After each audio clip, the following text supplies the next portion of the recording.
प्यारे बच्चों, नमो नमः। मैं द्वारका प्रसाद, बालिका सीनियर सेकेंडरी आदर्श विद्या मंदिर मालपुरा की ऑनलाइन क्लासों में आप सभी का हार्दिक स्वागत करता हूं।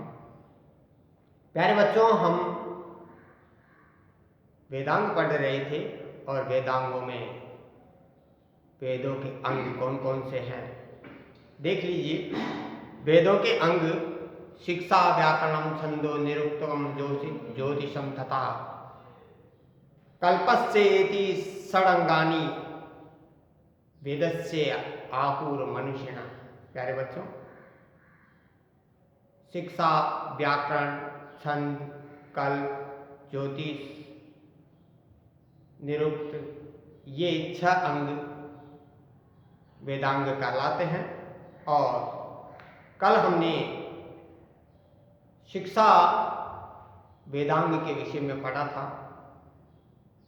कि शिक्षा वेदांग क्या होता है।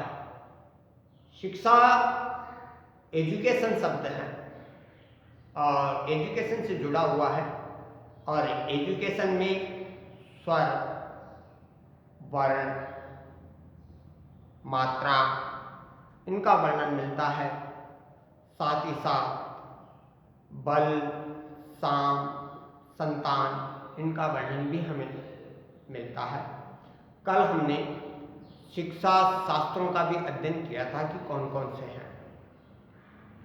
प्रत्येक वेद से संबंधित शिक्षा शास्त्र होते हैं। आज हम कल्प वेदांग के विषय में अध्ययन कर रहे थे। अब कल्प क्या होता है प्यारे बच्चों, हमने पढ़ा था कि वेद 4 हैं: ऋग्वेद, यजुर्वेद, सामवेद और अथर्ववेद। इन चारों वेदों में कल्प वेदांग का जो विषय है वह यजुर्वेद पर आधारित है। वैसे कल्प वेदांग चारों वेदों पर लिखा गया है, लेकिन जो मुख्य जो वेद का विषय है वह यजुर्वेद है, क्योंकि यजुर्वेद में यज्ञों का वर्णन है और यज्ञों में कल्प का विषय आता है। प्यारे बच्चों, कल्प को समझने के लिए सबसे पहले हम चलते हैं कल्पो वेद विहिता नाम कर्माणाम अनुपूर्वेण कल्पना शास्त्र। कल्प क्या है?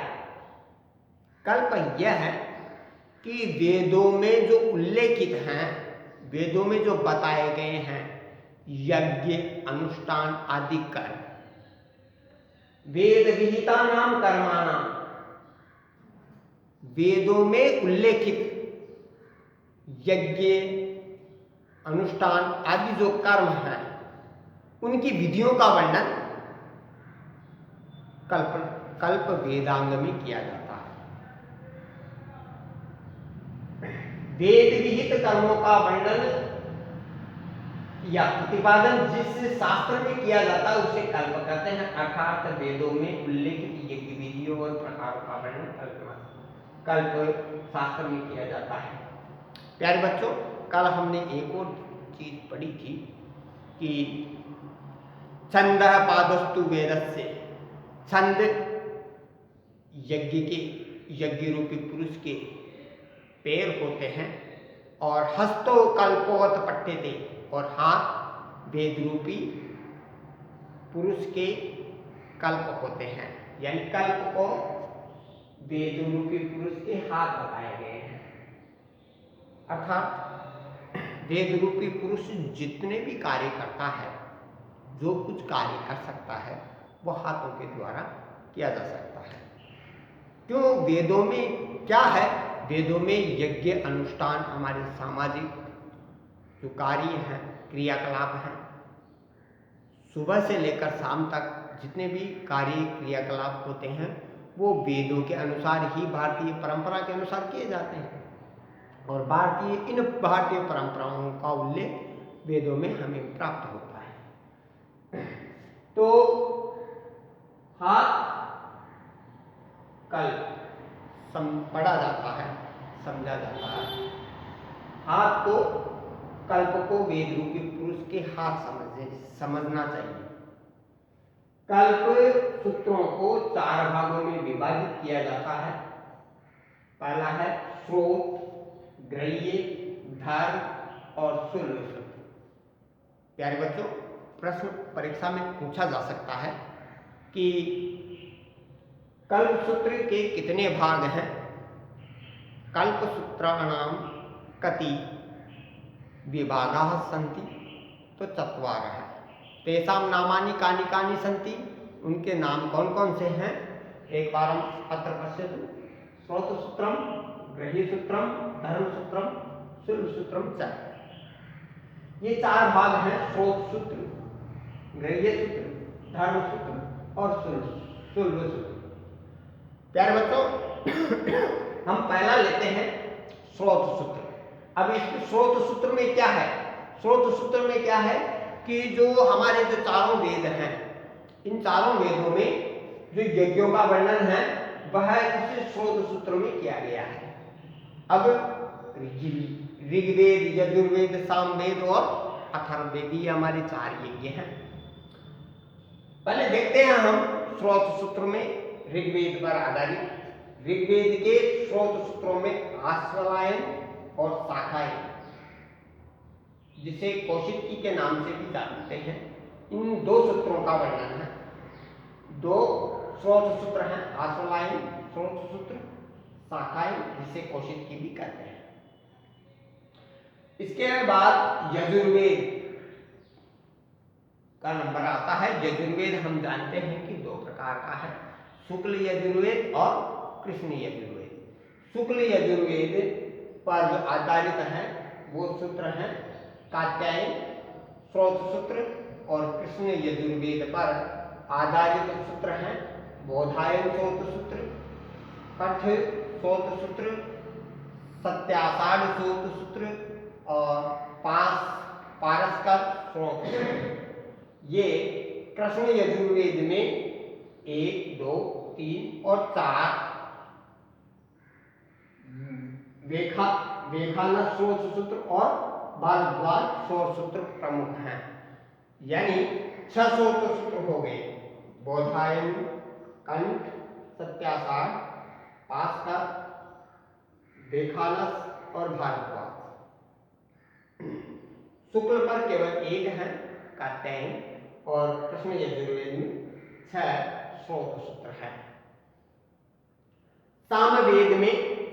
सामवेद पर आधारित जो स्रोत सूत्र हैं उनमें जैमिनीय, लाटाइन, आर्षीय और खदीर, ये 4 हैं। जैमिनीय स्रोत सूत्र, लाटाइन स्रोत सूत्र, आर्षीय स्रोत सूत्र और खादीर स्रोत सूत्र। खादीर स्रोत सूत्र। अथर्ववेद का केवल एक ही स्रोत सूत्र हमें प्राप्त होता है, वह है वेदांत स्रोत सूत्र। इसके बाद ग्रह्य स्रोत सूत्र, यानी ग्रह्य स्रोत सूत्र से तात्पर्य है ग्रस्त जीवन पर आधारित। हम आज देखते हैं कि हम जो भारतीय संस्कृति में रहते हैं, भारत देश में रहते हैं, तो हमारे ग्रस्त जीवन से संबंधित जितनी भी विधियां मिलती है उन सब विधियों का वर्णन हमारे आचरण, व्यवहार, कर्तव्य और अकर्तव्य, जिनका भी वर्णन हमें मिलता है वह ग्रह्य स्रोत सूत्र में मिलता है कि हमें किस प्रकार आचरण करना चाहिए, हमें क्या क्या नहीं करना चाहिए। जैसे 16 संस्कार, जन्म से लेकर मृत्यु पर्यंत जितने भी 16 संस्कार होते हैं, विवाह आदि, सब गृह्य सूत्रों में मिलते हैं। गृह प्रवेश कब किया जाए, कैसे किया जाए, कौन सा यज्ञ किया जाए, सबका वर्णन भी गृह्य सूत्र में मिलता है। और पशुपालन का वर्णन, 5 महायज्ञ, 7 पाक यज्ञ आदि धार्मिक यज्ञ और अनुष्ठानों का वर्णन भी ग्रस्त जीवन से संबंधित यज्ञ और अनुष्ठानों का वर्णन भी गृह्य सूत्र में मिलता है। गृह्य यानी घर। ग्रहण करने योग्य, घर से संबंधित। आगे आता है धर्म, यानी धर्म से संबंधित। हमारे हिंदू धर्म में सामाजिक रीति रिवाजों, नियमों, चारों वर्णों, चारों आश्रमों, हमारे आचरणों, हमारे व्यवहारों और हमारे जो निषेध हैं, झूठ नहीं बोलना चाहिए, ऐसे जो इस प्रकार के जो निषेध हैं, इनका वर्णन भी धर्म सूत्र में मिलता है। तो इस प्रकार हमारा हुआ स्रोत, ग्रह्य और धर्म सूत्र। अब आगे आता है शुल्ब सूत्र। प्यारे बच्चों, शुल्ब का अर्थ होता है नाप, नापना। इस सूत्र में यज्ञों के समय में वेदिकाओं के निर्माण में इस सूत्र का प्रयोग किया जाता है। जैसे क्योंकि यज्ञों का जो विषय है, यज्ञों जितने भी यज्ञ हैं, उन यज्ञों का वर्णन यजुर्वेद में किया गया है। इसलिए शुल्ब सूत्र का अर्थ एक तो नाप होता है, और इस सूत्र में यजुर्वेद में जो यज्ञों का वर्णन है, उन यज्ञों का वर्णन के दौरान यज्ञ करने के लिए वेदिकाओं की आवश्यकता होती है। और वेदिकाएं कैसी हो, कितने प्रकार की हो, कितनी ऊंचाई की हो, कितनी लंबाई की हो, कौन सा स्थान हो, कौन सा समय हो, आदि इन सब का वर्णन वेदिकाओं के निर्माण में इस सूत्र का प्रयोग किया जाता है, शुल्ब सूत्र का। यही से भारतीय ज्योमेट्री का आरंभ माना जाता है कि कितना नाप हो, कितनी लंबाई चौड़ाई, उसका कर्ण कितना हो, इन सब का वर्णन शुल्ब सूत्र में मिलता है। शुल्ब सूत्र में केवल यजुर्वेद पर आधारित है। प्यारे बच्चों, अभी बताया ना कि यज्ञों का जो विषय है वह यजुर्वेद में है। तो यजुर्वेद दो हैं, शुक्ल यजुर्वेद और कृष्ण यजुर्वेद। तो शुक्ल यजुर्वेद पर जो शुल्ब सूत्र है वो कात्यायन है शुल्ब सूत्र, और कृष्ण यजुर्वेद पर आधारित जो शुल्ब सूत्र हैं वो तीन हैं: बोधायन शुल्ब सूत्र, आपस्तंभ शुल्ब सूत्र और मानव शुल्ब सूत्र। प्यारे बच्चों, इस प्रकार यदि बोर्ड परीक्षा में ये 3 नंबर का आता है तो इसमें से हमारे को विशेष रूप से ज़्यादा से ज़्यादा इसको हिंदी में समझ करके और संस्कृत में रूपांतरण करें तो श्रेष्ठ होता है।